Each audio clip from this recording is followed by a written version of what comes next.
નમસ્કાર, હિન્દ ટીવીના સમાચારોમાં આપનું હાર્દિક સ્વાગત છે। હું છું વૈભવી બેદી। સમાચારોની શરૂઆત કરતા પહેલા એક નજર ત્યાર સુધીની હેડલાઇન્સ પર।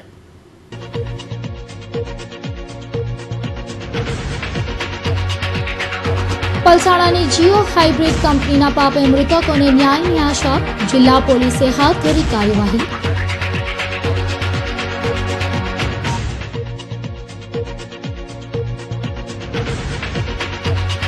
બ્રિજ દુર્ઘટનામાં મનપાના ઇન્જિનિયરો સામેની પોલીસ કાર્યવાહીનો વિરોધ સોમવારે પણ રહેશે ચાલુ, નહીં કરે મનપાના ઇન્જિનિયરો કામ।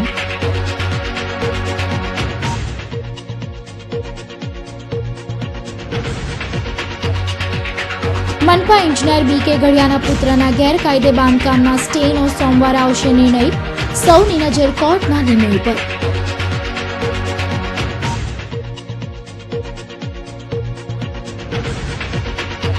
કાકરાપાર અણુ મથક વિવાદમાં મહિલાઓ અને આગેવાનો વચ્ચેની મીટિંગ પડી ભાંગી, સોમવારથી મહિલાઓનું આંદોલન।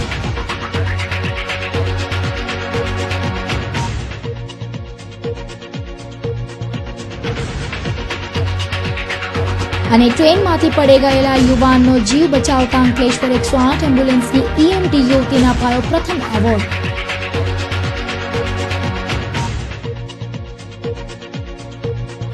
પલસાણામાં પોલ્યુશન ફેલાવતી જીઓ હાઇબ્રિડ કંપનીમાં થયેલા 2 કામદારોના મૃત્યુ બાદ તેમજ ગામ લોકોના ભારે આક્રમક વિરોધ બાદ જિલ્લા પોલીસે હરકતમાં આવી દુર્ઘટનામાં જવાબદાર લોકો સામે કાયદેસરની કાર્યવાહી હાથ ધરી છે। આ ઘટનામાં કામદારોના મોત માટે સીધા જવાબદાર એવા કંપનીના સેફટી ઇન્ચાર્જ અને કોન્ટ્રાક્ટરને આજે પોલીસે સળિયા પાછળ ધકેલી દીધા હતા। કોન્ટ્રાક્ટર ભાવેશ દામા અને કંપનીના સેફટી ઇન્ચાર્જ ભરત બોરસાની ધરપકડ કરી હતી। ગુજરાત ઇકો ટેક્સટાઇલ પાર્કમાં આવેલી જીઓ હાઇબ્રિડ કંપની કામદારો માટે મોતનો કૂવો બની ચૂકી છે। દિવસ રાત પ્રદૂષણ ઓગતી આ કંપની બંધ કરાવવા ગામવાસીઓએ અસ્તિત્વની લડાઈ શરૂ કરી છે। હજારો ગામવાસીઓની આ લડત વચ્ચે ગત શનિવારે કંપનીમાં ગેસ ગળતરની 2 કામદારોના મોત નિપજતા સમગ્ર પંથકમાં સનસનાટી મચી ગઈ હતી। જિલ્લા પોલીસે આ ગંભીર ઘટનામાં ગુનાહિત બેદરકારી દાખવનારાઓ સામે બેનામી ફરિયાદ નોંધી તપાસનો આરંભ કર્યો હતો। લોકરોષ પારખી ચૂકેલા પોલીસ વડા પ્રદીપ સેજુલે આ દિશામાં ઊંડાણપૂર્વકની તપાસ કરવા શુક્રવારે સીટની રચના કરી હતી। સીટમાં પસંદગી પામેલા પોલીસ અધિકારીઓ દ્વારા આ દિશામાં હજી આગળની તપાસ ચાલી રહી છે। તપાસ દરમિયાન જે કોઈ ગુનેગારોના નામ બહાર આવશે તેમની સામે કડકાઈથી કાયદાકીય કાર્યવાહી કરવામાં આવશે તેવું તેમણે ઉમેર્યું હતું।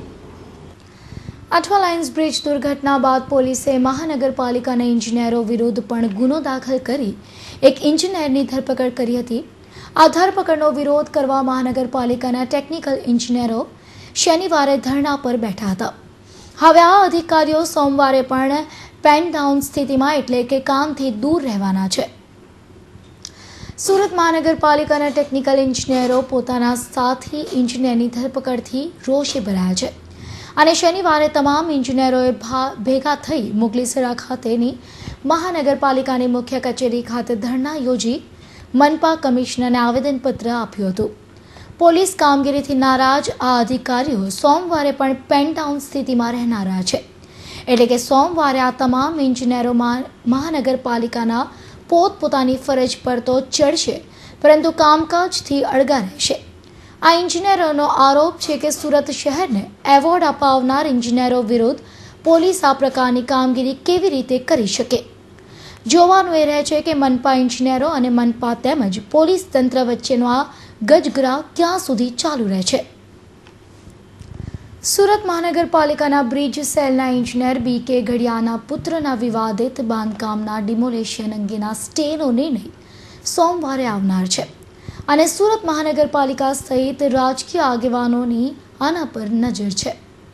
સુરતમાં બનેલી બ્રિજ હોનારત બાદ વિવાદોમાં આવેલા બ્રિજ સેલના ઇન્જિનિયર ગડિયાના પુત્રના ગેરકાયદેસર બાંધકામ મુદ્દે મનપાની સામાન્ય સભામાં ફરિયાદ થયા બાદ મનપાના વરાછા ઝોને કાપોદ્રા ખાતે આવેલ કૃષ્ણા ઇન્ડસ્ટ્રીયલ સોસાયટીમાં ગેરકાયદેસર રીતે તાણી દેવાયેલા કોમર્શિયલ કોમ્પ્લેક્સનું ડિમોલેશન હાથ ધર્યું હતું। બીજા અને ત્રીજા માળના બાંધકામને હજુ તોડાઈ રહ્યું હતું ત્યાં જ ગડિયાના પુત્ર દ્વારા કોર્ટમાં ડિમોલેશન સામે સ્ટે લાવી દેવામાં આવ્યો હતો। માંડવી કાકરાપાર અણુ મથકમાં કરાતી ભરતીમાં અસરગ્રસ્તોને અન્યાય થતો રહ્યો હોવાની દાવ છેલ્લા ઘણા સમયથી થતી રહી છે, તો વળી અસરગ્રસ્તો માટે જરૂરી સુવિધાઓ પણ આપવામાં આવતી નથી। ત્યારે યોગ્ય ન્યાય માટેની વારંવારની રજૂઆતો પછી પણ યોગ્ય પગલાં ન લેવાતા આજુબાજુની ગામની મહિલાઓ અણુ મથકના ગેટ ઉપર મોરચો માંડ્યો હતો અને 2 દિવસની મોહલત આપવામાં આવી હતી. જ્યારે રવિવારના રોજ તાલુકા સેવા સદનમાં મીટિંગ બોલાવવામાં આવી હતી, પરંતુ બેઠકમાં પણ કોઈ નિર્ણય લીધા વિના જવાબદારો ઉઠી ગયા હતા, જેથી નારાજ મહિલાઓએ કાકરાપાર અણુ મથકના હાજર રહેલા હોદ્દેદારોનો ઘેરાવ કર્યો હતો. પરંતુ બાજી બગડે તે પહેલા માંડવી પોલીસે કડક વલણ દાખવી સ્થિતિ સંભાળી લીધી હતી. માંડવી કાકરાપાર અણુ મથકના અસરગ્રસ્તોની માંગના સંદર્ભમાં રવિવારના દિવસે પણ તાલુકા સેવા સદનના સભાખંડમાં બેઠક મળી હતી, જેમાં કેપીએસના સુજિયા ખજૂર તથા સાઇટ ડિરેક્ટર LK જૈન સહિતના અધિકારીઓ હાજર રહ્યા હતા. તેમજ પ્રાંત અધિકારી કેસિયા, DTO પટણી અને મામલતદાર ઉપરાંત સાંસદ પ્રભુભાઈ વસાવા અને ગુજરાત ફાઇનાન્સ બોર્ડના ડિરેક્ટર જગદીશભાઈ પટેલ પણ હાજર રહ્યા હતા અને અસરગ્રસ્તોની મહિલાઓ પણ મોટી સંખ્યામાં ઉપસ્થિત રહી ચર્ચાઓ શરૂ કરી હતી, જેમાં અસરગ્રસ્ત વિસ્તારના બેરોજગાર યુવાનોને નોકરી આપવી તથા રવિવારના રોજ રાખવામાં આવેલા ઇન્ટરવ્યૂમાં કોઈને ઓર્ડર ન આપવા, આ ઉપરાંત યુવાનોની જરૂરી યોગ્યતા માટે તાલીમ સેન્ટરોની શાળાઓ શરૂ કરાવી વગેરે મુદ્દાઓની ચર્ચા હાથ ધરવામાં આવી હતી અને તે દરમિયાન જરૂરી અભ્યાસ ઉપરાંતની બાબતે આગામી 7/7/2014ના રોજ બીજી મીટિંગ કરવાનું નક્કી કરવામાં આવ્યું હતું. આજે કાકરાપાર અણુ મથકના આસપાસના અસરગ્રસ્તોના જુદા જુદા પ્રશ્નો હતા. પ્રશ્નો સંબંધે મિટિંગ રાખવામાં આવી હતી, જેમાં કાકરાપારના અધિકારીશ્રીઓ, સ્થાનિક વહીવટીતંત્રના અધિકારીશ્રીઓ, MP, MLA અને રજૂઆત કરતા હાજર રહેલા હતા. તેમના પ્રશ્નો રિક્રુટમેન્ટ બાબતના અને સ્થાનિક વિકાસના કામો અંગેના હતા, પરંતુ ઘણા બધા સરપંચ અને બીજા પ્રતિનિધિઓ હાજર ન રહેતા આ તમામની હાજરીમાં પ્રશ્નોનું નિરાકરણ કરવા માટે અને કાયમી ઉકેલ લાવવા માટે આયોજન થઈ શકે એ અંગે આ મિટિંગ છે એ આવતા શનિવાર ઉપર મુદ્દો રાખી અને નિર્ણય કરવા માટે વારંવારની રજૂઆતો પછી પણ આજ રોજની મીટિંગમાં કોઈ નિકાલ ન આવતા હાજર રહેલી મહિલાઓનો પિત્તો આસમાને ગયો હતો અને KSPPના બહાર અધિકારીઓ ગાડીમાં બેસીને જવા નીકળતા જ ઘેરાવ કર્યો હતો અને હુરિયો બોલાવ્યો હતો, પરંતુ જગ્યા પર હાજર પોલીસે કડક અભિગમ રાખી મહિલાઓને દૂર કરી હતી. પરંતુ મહિલાઓનો આક્રોશ જોઈ કાકરાપાર અધિકારીઓ ચોંકી ઉઠ્યા હતા. જ્યારે આગામી 12/7ના રોજ બીજી બેઠક સાથે ઊભા થયેલા અગ્રણીઓની હાજરીમાં જ મહિલાઓએ પોતાનું જાણે રૌદ્ર રૂપ બતાવી દીધું હતું અને અઠવાડિયાની મોહલતની રાહ જોયા વિના જ સોમવારના રોજની જલંત આંદોલનની જાહેરાત કરી દીધી હતી. આજની મિટિંગમાં અમારી જે 3 તારીખે ધરણા પર બેઠેલા એમાં અમે જે 9 મુદ્દા એ લોકોના લેખિતમાં આપેલા એ 9 મુદ્દા માટે અમને બોલાવવામાં આવેલા, પણ NPCL અધિકારીઓ આવ્યા અને એમાં 9 મુદ્દામાંથી એક પણ મુદ્દાની ચર્ચા કરવામાં આવી નથી. આગળ તમે શું પગલાં લેશો? તો હવે અમારી જે માંગ છે, અમારી ગરીબ આદિવાસીઓ માટે જે માંગ છે એ આ માંગ નહીં સંતોષાય ત્યાં સુધી અમે શાંતિ ધરણા પર બેસવામાં. ત્યારે હવે જોવું રહ્યું કે મહિલાઓના આંદોલનથી અસરગ્રસ્ત વિસ્તારના લોકોને યોગ્ય ન્યાય મળે છે કે કેમ. Dharmesh Patel, Hind TV news, Mandvi. અંકલેશ્વર ખાતે 108માં EMT તરીકે સેવા બજાવનાર એક યુવતીને ટ્રેનમાંથી નીચે પટકાયેલ વ્યક્તિની સારવાર કરી જીવ બચાવવા બદલ રાજ્યમાં પ્રથમ એવોર્ડ આપવામાં આવ્યો હતો. રાજ્યમાં નાના મોટા અકસ્માતોમાં ઈજા પામનારને તાત્કાલિક સારવાર મળી રહે તે માટે 108 સેવા કાર્યરત કરવામાં આવી છે. 108 એમ્બ્યુલન્સ ઇમરજન્સીના સ્થળે ગણતરીની મિનિટોમાં જ પહોંચી જાય છે, તે સૌ કોઈ જાણે જ છે. ત્યારે અંકલેશ્વર ખાતે કાર્યરત 108માં EMT તરીકે ફરજ બજાવી રહેલા તોરલ આહિરને વિશિષ્ટ કામગીરી બદલ રાજ્યમાં પ્રથમ એવોર્ડ એનાયત કરાયો છે. ગત તારીખ 3 મેના રોજ અંકલેશ્વર રેલવે સ્ટેશન નજીક સુરતના એક વ્યક્તિ યતિન પટેલ ટ્રેનમાંથી નીચે પટકાયા હતા, જેઓને માથાના ભાગે તથા પગના ભાગે ગંભીર ઈજાઓ પહોંચી હતી. આ અંગેની જાણ 108ને કરાતા EMT તોરલ આહિર પોતાના પાયલોટ સાથે તાત્કાલિક ઘટના સ્થળે દોડી ગયા હતા અને યતિન પટેલને એમ્બ્યુલન્સમાં લઈ ભરૂચ સિવિલ રવાના થયા હતા. રસ્તામાં તોરલ આહિરે તમામ પ્રાથમિક સારવાર કરી હતી, જેના કારણે યતિન પટેલનો જીવ બચી શક્યો હતો. આ કામગીરી બદલ ગુજરાતની 525 એમ્બ્યુલન્સમાં પ્રથમ એવોર્ડ તોરલ આહિરને એનાયત કરાયો હતો. GVKના ચીફ ઓપરેશન ઓફિસર જશવંત પ્રજાપતિના હસ્તે તરલને પ્રમાણપત્ર તથા ઇનામની રોકડ રકમ આપવામાં આવી હતી. ઇજાગ્રસ્તના જીવ બચાવવાની ઉમદા કામગીરી બદલ તોરલને અભિનંદન પાઠવ્યા હતા. છેલ્લા 10 વર્ષથી 108 એમ્બ્યુલન્સ સેવામાં ફરજ બજાવું છું. અમારા ગુજરાત રાજ્યના 108 તરફથી વિશિષ્ટ પ્રકારના EM કેર ફંક્શન રાખવામાં આવે છે, જેમાં અમે વિશિષ્ટ પ્રકારની ઇમરજન્સી હેન્ડલ કરતા હોય છે. એવો જ એક કેસ હતો અમારો ટ્રેન એક્સિડન્ટનો. એમાં યતીનભાઈ પટેલ કરીને એક પેશન્ટને ટ્રેનમાંથી પડી જતાં એમના પગે ફ્રેક્ચર અને માથાના ભાગે ગંભીર ઇજાઓ થઈ હતી. તો અમે તાત્કાલિક અમને કોલ મળતાની સાથે ઘટના સ્થળે પહોંચી જાય પેશન્ટનો એમ્બ્યુલન્સમાં લઈ જરૂરી સારવાર અને દવાઓ આપી સિવિલ હોસ્પિટલ ખાતે એડમિટ કરવામાં આવ્યા હતા અને એ બદલ પેશન્ટનો જીવ બચી ગયો. તો અમને 108 એમ્બ્યુલન્સ સેવાના જે GVK MRI તરફથી સિવિયર એવોર્ડ આપવામાં આવ્યો છે, જે ગુજરાત સ્ટેટ ખાતે ફર્સ્ટ અંકલેશ્વરના ઓપરેશન હેડ જે અમારા HRમાં હોય છે જસવંત પ્રજાપતિ, તેના હસ્તે મને એવોર્ડ આપવામાં આવ્યો છે, જે બદલ અમે એમના આભારી છે. ગુજરાતમાં તમને એવોર્ડ આપવામાં હા, એ ગુજરાત ખાતે અમારે ક્રાઇટેરિયા હોય છે કે ક્રિટિકલ કેસનું નોમિનેશન થાય છે, જેમાં સૌથી બેસ્ટ કેસ હોય અને પેશન્ટનો જીવ બચી ગયો હોય એવા કેસનો અમને સિવિયર એવોર્ડ આપે છે, જેમાં એક સર્ટિફિકેટ અને 1080નો ચેક તથા મેડલ આપે છે. અંકલેશ્વર ખાતે કાકબા હોસ્પિટલ, કેડીલા ફાર્માસ્યુટિકલ્સ તથા એપોલો હોસ્પિટલના સંયુક્ત ઉપક્રમે સર્વરોગ નિદાન અને સારવાર કેમ્પનું આયોજન કરવામાં આવ્યું હતું. કાકબા હોસ્પિટલના ડૉક્ટર ભરત ચાપાનેરિયા, એપોલો હોસ્પિટલના ડૉક્ટર શેત, રામકુંડના મહંત ગંગાદાસજી બાપુ સહિતના અગ્રણીઓએ દીપ પ્રાગટ્ય કરી કાર્યક્રમને ખુલ્લો મૂક્યો હતો.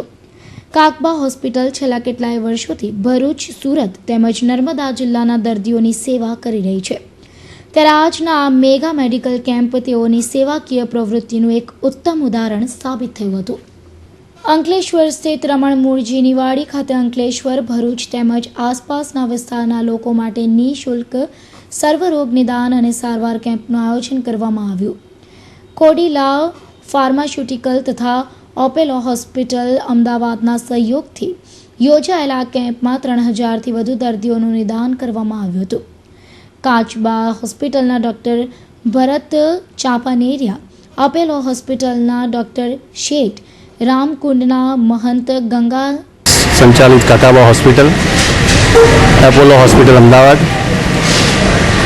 અંકલેશ્વર, ભરૂચના તબીબી મિત્રો અને કેડીલા ફાર્માસ્યુટિકલ કંપની અમદાવાદના સહયોગથી આજે અંકલેશ્વરમાં રમણભાઈ મૂળજી વાડીની અંદર સર્વરોગનું કેમ્પનું આયોજન કરેલું છે, જેમાં એપોલો હોસ્પિટલ અમદાવાદના ખ્યાતનામ તબીબો, સિનિયર મોસ્ટ તબીબો જેવા કે કાર્ડિયોલોજિસ્ટ, કાર્ડિયોથોરેસિક સર્જન, ઇન્ટરનલ મેડિસિન, હાડકાના રોગના નિષ્ણાત, બાળકોની સર્જરીના નિષ્ણાત, કાર્ડિયોલોજિસ્ટ, વૃદ્ધ લોકોને થતી બીમારીના નિષ્ણાત, વાના નિષ્ણાત, એવી દરેક જે બીમારી છે એના સ્પેશિયાલિસ્ટ ડૉક્ટરો ની સેવાઓ આજે અહીંયા મળશે.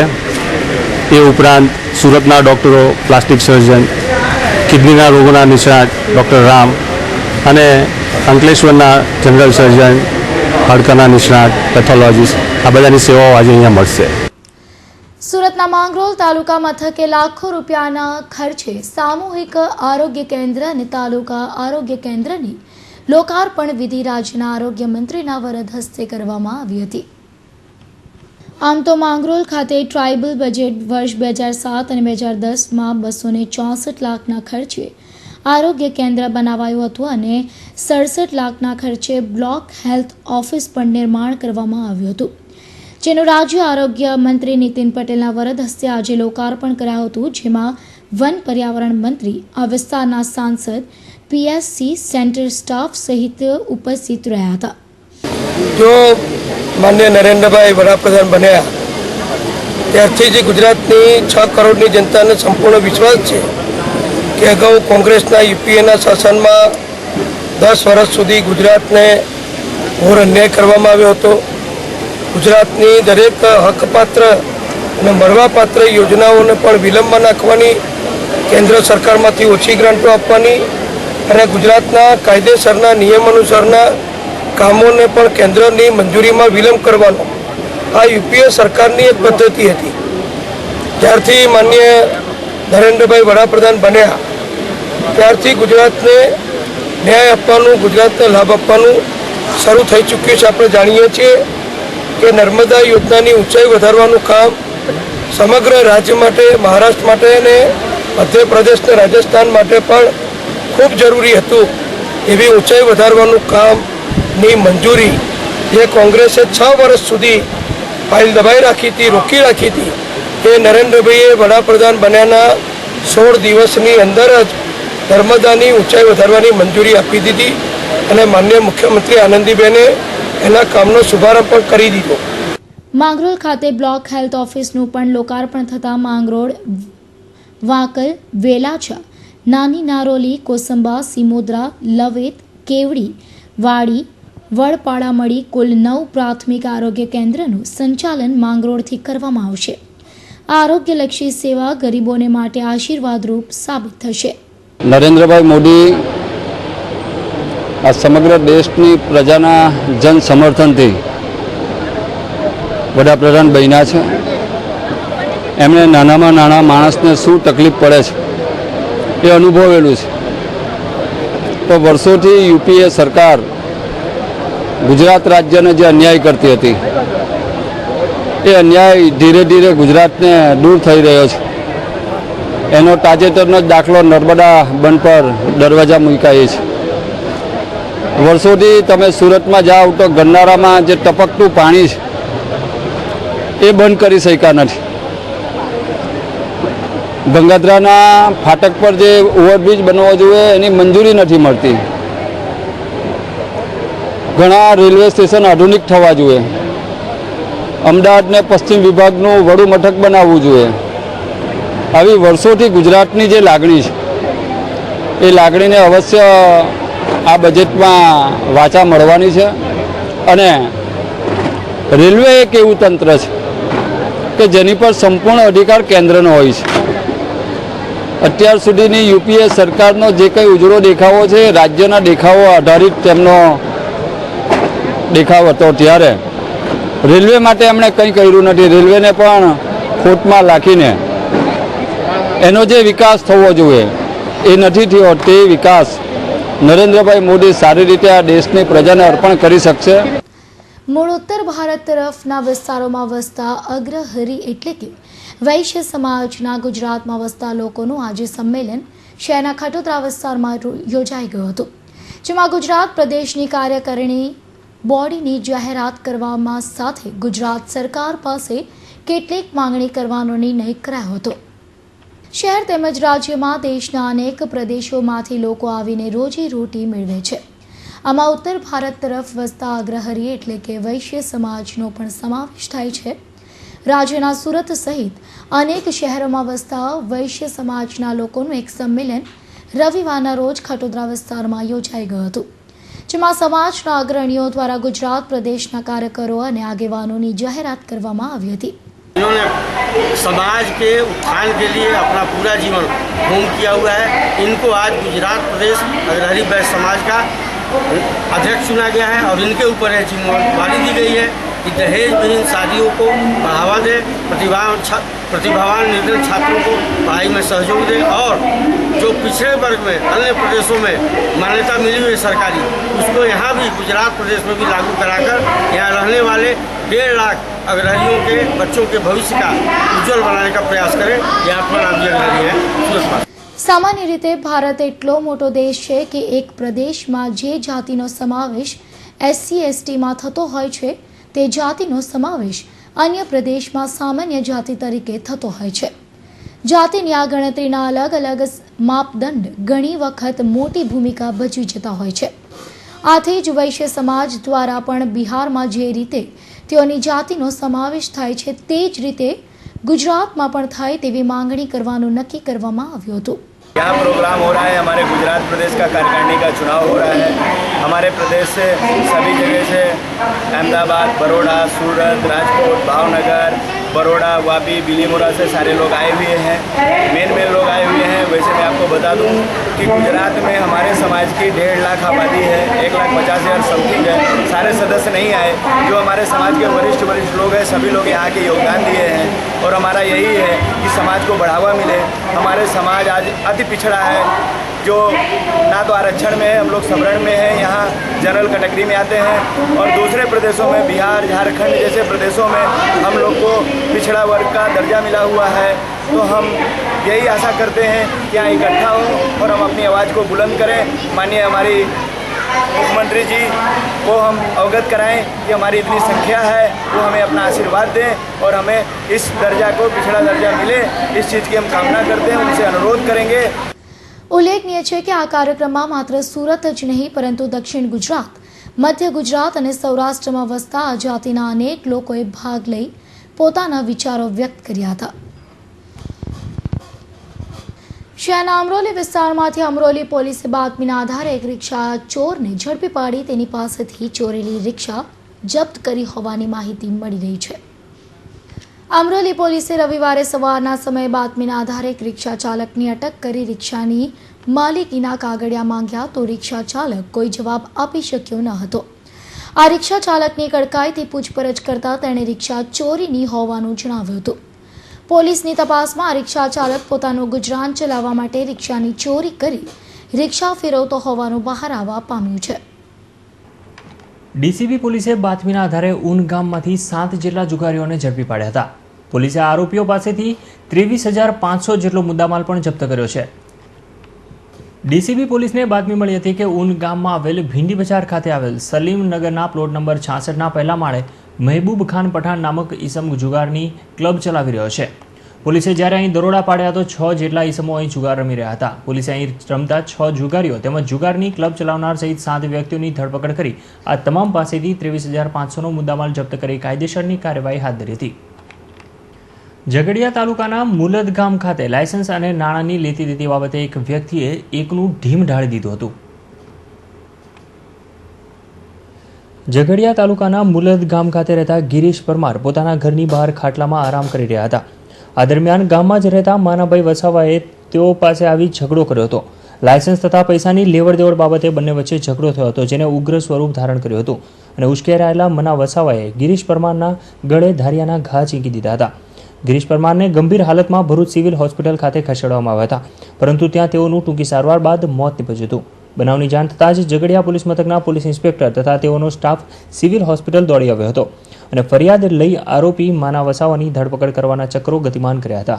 લાયસન્સ અને થોડા પૈસાની લેતી દેતી બાબતે એકે જીવ ગુમાવવાનો વારો આવ્યો હતો। ઝઘડિયા પોલીસ સ્ટેશનની હદમાં મુલદ ગામે એક મર્ડરનો બનાવ બનેલો છે। એમાં મરનાર છે ગિરીશભાઈ કાલિદાસ પરમાર અને મારનાર છે મહેશ મંગા વસાવા। બંને વચ્ચે કંઈ લાયસન્સ અને પૈસાની લેતા દેતી બાબતમાં તકરાર થયેલી, જેમાં ધારીએ મારી અને મરનારનું મોત નિપજાવેલ છે। ફરિયાદીની ફરિયાદ લઈ અને આરોપીની ધરપકડ કરવાના ચક્રો ગતિમાન કરેલા છે અને કાર્યવાહી। ગુજરાત સરકાર દ્વારા જિલ્લાના પોલીસ સ્ટેશનમાં વાહન ચાલકોને ચુસ્તપણે નિયમનું પાલન થાય તે હેતુસર સૂચના અને સમજ આપતો પત્ર રજૂ કરાયો છે।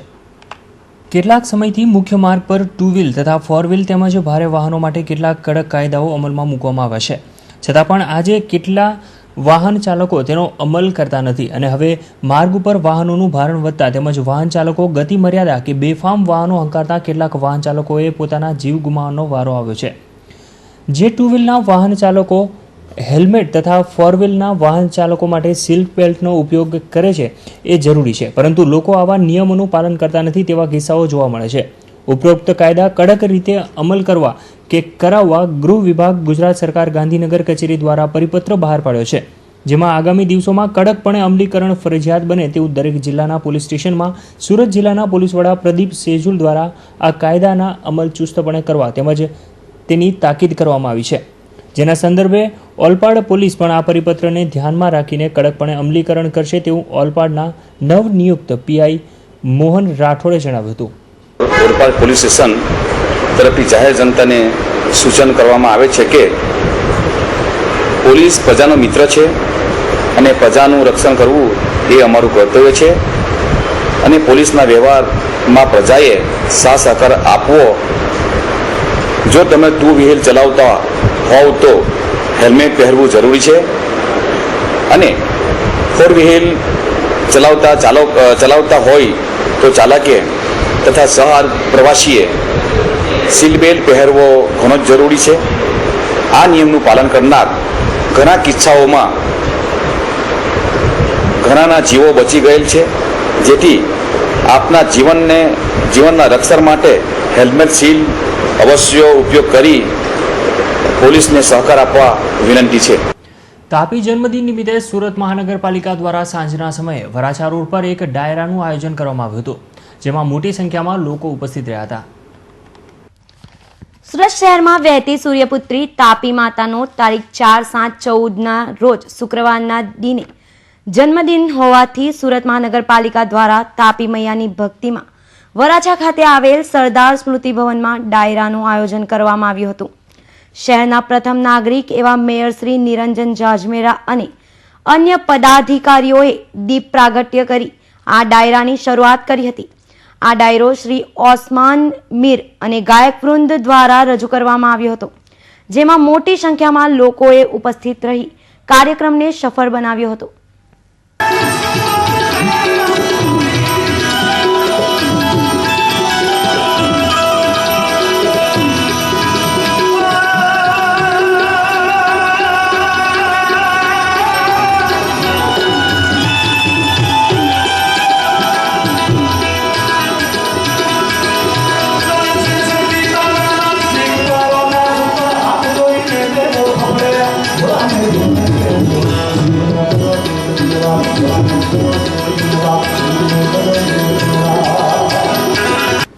સિટી બહારની સેકન્ડ હેન્ડ ગાડીઓનું આરટીઓના ચોપડે રજીસ્ટ્રેશન કરી સરકારના નીતિ નિયમોને નેવે મૂકવાનું તેમજ સિટીના સરનામા પર સેકન્ડ હેન્ડ ગાડીઓનું રજીસ્ટ્રેશન કરવાનું આરટીઓનું મસમોટું કૌભાંડ બહાર આવ્યું છે.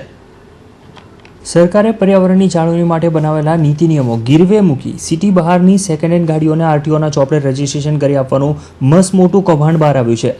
રૂપિયાના જોરે નવનિયુક્ત આરટીઓ ઇન્સ્પેક્ટર સિટી બહારના વાહનો બિંદાસ્ત રીતે સિટીના એડ્રેસ ઉપર નોંધણી કરી રહ્યા છે.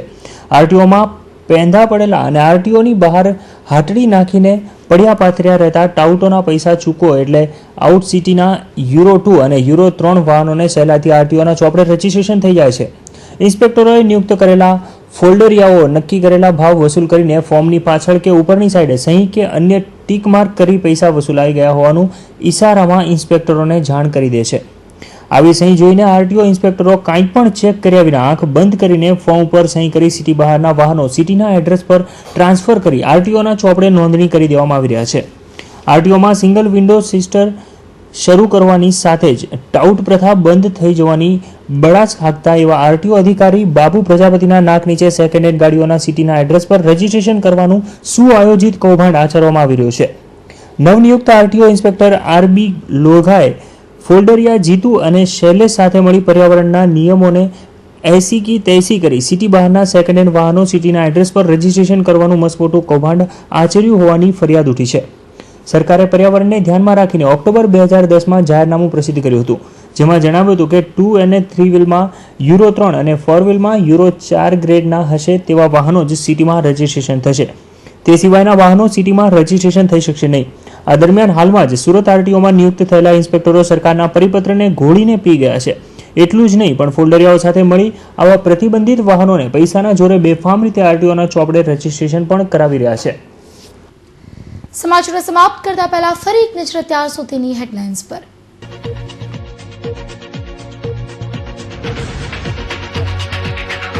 પલસાણાની જીઓ હાઇબ્રિડ કંપનીના પાપે મૃતકોને ન્યાયની આશા, જિલ્લા પોલીસે હાથ ધરી કાર્યવાહી.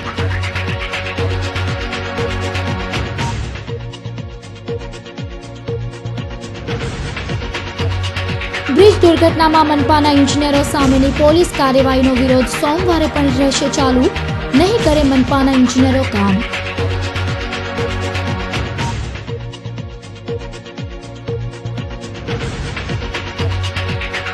મનપા ઇજનેર BK ઘડિયાના પુત્રના ગેરકાયદે બાંધકામના સ્ટેનો સોમવારે આવશે નિર્ણય. સૌની નજર કોર્ટના નિર્ણય પર.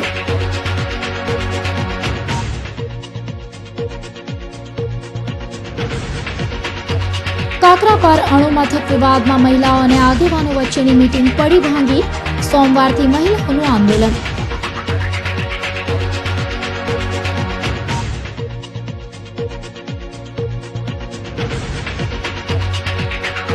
અને ટ્રેનમાંથી પડી ગયેલા યુવાનનો જીવ બચાવતા અંકલેશ્વર 108 એમ્બ્યુલન્સની EMT યુવતીને અપાયો પ્રથમ એવોર્ડ.